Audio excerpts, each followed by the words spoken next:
राना सनाउल्लाह से मुतालिक अदालती अहकामात और वारंट SHO के हवाले कर दिए गए हैं। अदालत ने हुक्म दिया एक बार फिर राना सनाउल्लाह को गिरफ्तार करने का। और अब ये अपडेट आ रही है कि एंटी करप्शन पंजाब की टीम इस वक्त थाना सेक्रेटेरिएट पहुंच गई है। राना सनाउल्लाह से मुतालिक अदालती अहकामात और वारंट SHO के हवाले कर दिए गए हैं। इससे पहले भी राना सनाउल्लाह की गिरफ्तारी के वारंट जारी किए गए थे, लेकिन गिरफ्तारी अमल में नहीं आई थी। आज अदालत ने हुक्म दिया है टीम को कि जाएं, राना सनाउल्लाह को गिरफ्तार करके लाएं, उनको इश्तिहारी करार नहीं दिया जाएगा।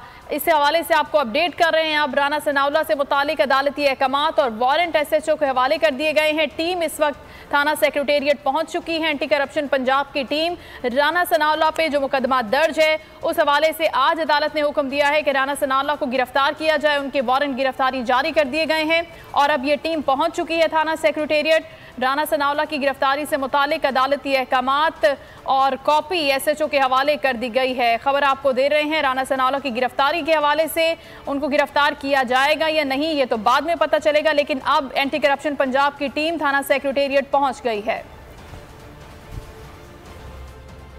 एक और अहम खबर है एंटी करप्शन पंजाब का दाखिली दफ्तर केसेस दोबारा खोलने का फैसला। मुशीर वजीर आला का